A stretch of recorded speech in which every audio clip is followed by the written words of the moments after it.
महाअष्टमी पर उज्जैन में आज नगर पूजन किया गया। परंपरा अनुसार माता मंदिर में की गई महाआरती में कलेक्टर शामिल हुए। उज्जैन के 24 खंबा माता मंदिर में आज सुबह से ही भक्तों का तांता लगा हुआ था। जहां माता की पूजा राजा विक्रमादित्य करते थे, इसी परंपरा का निर्वाह जिलाधीश द्वारा किया जा रहा है। यहाँ कलेक्टर आशीष सिंह ने माता को मदिरा का भोग लगाया तथा महाआरती की गई। नगर पूजा का प्रमुख कारण शहर में किसी भी प्रकार की कोई प्राकृतिक आपदा ना हो, साथ ही सुख समृद्धि व खुशहाली बनी रहे। उज्जैन में राजा विक्रमादित्य के समय से नगर पूजा की परंपरा चली आ रही है। आज इसी परंपरा का निर्वाह उज्जैन के राजा अर्थात जिला कलेक्टर द्वारा किया जाता है। यहाँ नवरात्रि पर महाअष्टमी के दिन वर्ष में एक बार जिला प्रशासन द्वारा नगर पूजा की जाती है। इस पूजा में लगभग 27 किलोमीटर तक मदिरा की धार लगाई जाती है, जो कि शहर के कई देवी मंदिरों तक जाती है। इस महापूजा में जिला प्रशासन के साथ साथ कई श्रद्धालु भी पैदल चलते हैं और सुबह प्रारंभ होकर यह यात्रा शाम तक समाप्त हो जाती है।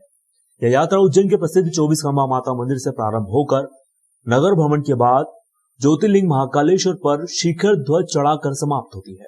इस यात्रा की खास बात यह होती है कि एक घड़े में मदिरा को भरा जाता है। इसमें नीचे छेद किया जाता है, जिससे पूरी यात्रा के दौरान सड़क मार्ग व देवी मंदिरों में मदिरा की धार बहाई जाती है। आज महाअष्टमी का बड़ा पर्व है हमारे भारतवर्ष के अंदर। हमारे हिंदू धर्म के अंदर महाअष्टमी बहुत बड़े मान हमारे पूजनीय माता जी, जो हमारे उज्जैन में नगर पूजा का जो होती है वो 24 खंबा माता जी के मंदिर से ही चालू होकर जो 23 किलोमीटर पूरी नगर की सीमाओं से होती हुई संपन्न होती है। ये 24 खंबा माता जी का मंदिर है। यहाँ पर बड़ी बड़ी मनोकामनाएं सिद्ध होती है। यहाँ पर लोगों के भारी बीमारी का इलाज होता है। हमारे लिए बहुत गर्व की बात है 24 खंबा माता जी। हर बार महापूजा में जिला कलेक्टर के साथ प्रशासनिक अधिकारी, कर्मचारी व बड़ी संख्या में श्रद्धालु भी इसमें शामिल होते हैं। इसी परंपरा को निभाने के लिए महाअष्टमी के दिन आज सुबह जिला प्रशासन के अधिकारी व कर्मचारी 24 खंबा माता मंदिर पर पहुंचे और देवी महालया एवं महामाया की पूजा कर देवी को मदिरा चढ़ाई गई। ये आज माँ की अष्टमी है। इस पे परंपरा के अनुसार भोग लगाया जाता है, मदिरा पिलाई जाती है माँ को। शहर की सुख शांति के लिए सब किया जाता है। राजा विक्रमादित्य के टाइम से चला आ रहा है। ये पहले भैंसे की बलि दी जाती थी, अब वो बलि बंद कर दी है, अब खाली मदिरा की बलि दी जाती है। कहाँ तक धार लेके जाया जाता है? क्या ये 27 किलोमीटर का है। पूरे नगर में नेहरू महाराज, मातेश्वरी, कालका माता, गढ़ कालका, ये वो सब दूर होके ये बंडी बोर वहाँ पे नेहरू महाराज के वहाँ पे खत्म हो जाती है। यह महाअष्टमी का महापूजन सुबह 8 बजे से ढोल नगाड़ों के साथ शुरू हुआ। बाद में प्रशासनिक अमला, तहसीलदार के नेतृत्व में नगर पूजा पर निकल पड़ा। महापूजा की यात्रा में कोटवार के हाथ में एक कलश रहता है। इसके पेंदे में छेद किया जाता है ताकि मदिरा की धार लगातार बहती रहे। देवी शक्तियों को चढ़ाई जाने वाली इस मदिरा को प्रसाद के रूप में भी बड़ी संख्या में श्रद्धालु ग्रहण करते हैं। बहुत प्राचीन परंपरा है। बताते हैं कि विक्रमादित्य जी के समय से ये परंपरा है कि महाअष्टमी के दिन नगर पूजा करी जाती है और 24 खंबा की देवियों को मदिरा अर्पण करी जाती है और प्रमुख जितने भी मंदिर हैं वहां पर मदिरा की धार मार्ग में गिराते हुए पूरी यात्रा गढ़कालिका में खत्म होती है। आज बहुत सौभाग्य की बात है मेरे लिए कि आज इस पूजा का पुनः करने का मुझे अवसर प्राप्त हुआ और आज महाअष्टमी के दिन मैं देवी से कामना करता हूं कि न केवल उज्जैन मध्य प्रदेश बल्कि पूरे देश में और विश्व में शांति और कल्याण स्थापित हो। देसाई नगर की रहने वाली 9वीं कक्षा की नाबालिग बालिका ने अपने परिवार के साथ रविवार दोपहर माधवनगर थाने पहुंचकर शिकायत दर्ज करवाई कि आगर जिले के बड़ौद तहसील अंतर्गत महुलिया गांव का रहने वाला जयदीप पिता बने सिंह कुछ महीने पहले उसके पड़ोस में रहने आया था। आरोपी ने 7 से 8 महीने रहकर यहाँ पर पढ़ाई की थी। इस दौरान दोनों की दोस्ती हो गई।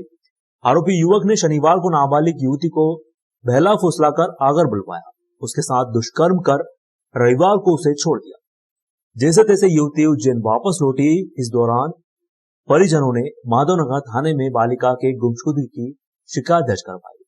रविवार को युवती अपने परिजनों के साथ थाने पर पहुंची और आप बीती सुनाई। युवती के बयान के आधार पर माधवनगर थाना पुलिस ने पास्को सहित दुष्कर्म व धमकाने के मामले में प्रकरण दर्ज किया है। आरोपी की तलाश की जा रही है। कल दिनांक को एक नाबालिग लड़की अपने घर से बिना बताए कहीं चली गई थी। उसके परिजनों द्वारा रात में आके गुमशुदगी की रिपोर्ट दर्ज कराई गई थी। चूँकि लड़की नाबालिग है, इस कारण से 363 में अपराध पंजीबद्ध किया गया था। नाबालिग लड़की आज अपनी मां के साथ स्वयं थाने पर उपस्थित आई, जिससे पूछताछ करके कथन किए गए, जिसने अपने कथनों में बताया कि आरोपी ने उसे फ़ोन करके आगर उसके घर पर बुलाया था।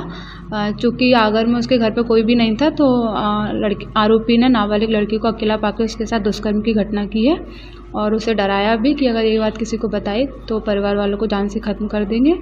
तो नाबालिग लड़की के कथनों के आधार पर प्रकरण में 376 आईपीसी और पॉक्सो एक्ट और SC/ST एक्ट की धाराओं का इजाफा किया गया है। आरोपी की अभी तलाश की जा रही है, जैसे आरोपी मिलता है उसकी गिरफ्तारी की जाएगी।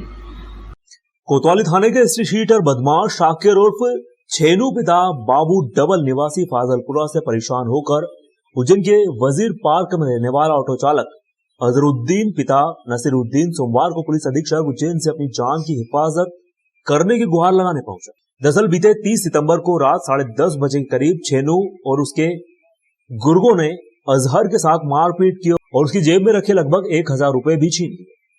अजहर जब अपने साथ हुई घटना की शिकायत करने नीलगंगा थाने पहुंचा तो वहां छेनू के खिलाफ मारपीट की सामान्य धाराओं में प्रकरण दर्ज कर अजहर को रवाना कर दिया गया। अब छेनू व उसके गुर्गे अजहरुद्दीन को धमका रहे हैं। इसके चलते फरियादी ने पुलिस अधीक्षक उज्जैन सत्येंद्र कुमार शुक्ल से मदद की गुहार लगाते हुए अपनी जान की दुहाई मांगी है। यहाँ आपको बता दें कि छेनू पर अर्धशतक से ज्यादा अपराध दर्ज है। फिलहाल चिमनगंज थाने से लेकर माधवनगर थाने तक उसका आतंक फैला हुआ है। रेलवे स्टेशन के बाहर ऑटो व मैजिक चालकों से इन दिनों जमकर अवैध वसूली की जा रही है। यह अवैध वसूली भी छेनू के गुर्गे ही कर रहे हैं। यदि जल्द ही इस आपराधिक प्रवृत्ति वाले व्यक्ति पर नकेल नहीं कसी गई तो शहर में किसी भी दिन बड़ा हादसा हो सकता है। वर्तमान में देश के प्रधानमंत्री नरेंद्र मोदी के आगामी उज्जैन दौरे को देखते हुए भी पुलिस चारों ओर कड़ी नजर बनाए हुए है। ऐसे में छेनू का खुलेआम शहर में हथियार लहराते हुए अपराध करना कहीं ना कहीं उज्जैन पुलिस की कार्रवाई पर भी सवाल या निशान खड़ा करता है। सर छेनू और वो परसों के दिन 30 तारीख के दिन मैं ढाबे पे बैठा हुआ था, आया मुझे मारा कूटा, मेरे से 1000 रुपये छीने और अवैध हफ्ता वसूली करता हो मेरे से। आए दिन मेरे से कभी 1000 छीन जाता, कभी 500 छीन जाता, हमेशा ही उसका दौर है। अभी मैंने देने से मना करा, लोगों से बोला कि मैं इसके नाम की FIR कर दूंगा, बार बार पैसे मांगता है मेरे से। तो उसको किसी से जानकारी मिल गई तो सीधे ढाबे आया, मेरे को बुलाया, वहाँ पे मारा अलग। फिर मैं थाने गया, FIR हुई तो वहाँ पुलिस ने मेरी FIR करी सही साठ दबाव में आके, ना कुछ करा और मेरे को वहाँ से अलग भगा दिया गया छोटी मोटी धाराएं लगा के। अब मैं न्यायालय कलेक्टर जी साहब को आया हूँ कंट्रोल रूम पर आवेदन वगैरह देने, और अभी भी उसके फ़ोन आ रहे हैं, धमकी दे रहा है फ़ोन लगा के। कौन है छेनू, क्या करता है? छेनू उर्फ साहब इसकी माल गोदाम पर हफ्ता वसूली अवैध एजेंटी करता है ये। अभी उर्फ बंद भी हो गया था, हफ्ता वसूली लग गई थी इस पर एजेंट के चक्कर में। इनने फिर आया, फिर वापस वो एजेंटी चालू कर दी है और वहाँ पे फिर हफ्ता वसूली कर रहा है। और अब एक नहीं, सारे ऑटो वाले परेशान हैं उससे। अब ऑटो वाले थाने भी जाते हैं तो वो पैसा ही सब बांटता, फ़ोन लगवा देता है तो पुलिस भगा देती है वहाँ से, और आए दिन लोगों को परेशान करता रहता है। हरिराम दामा पिता कर्मा जी उम्र 60 वर्ष निवासी कालेश्वर तहसील घटिया का रहने वाला है, जो अपने परिवार में बरसी के कार्यक्रम में महिदपुर जा रहा था। इसी दौरान खेड़ा खजूरिया भारत पेट्रोल पंप के पास सड़क हादसे में हरिराम की घटनास्थल पर ही मौत हो गई।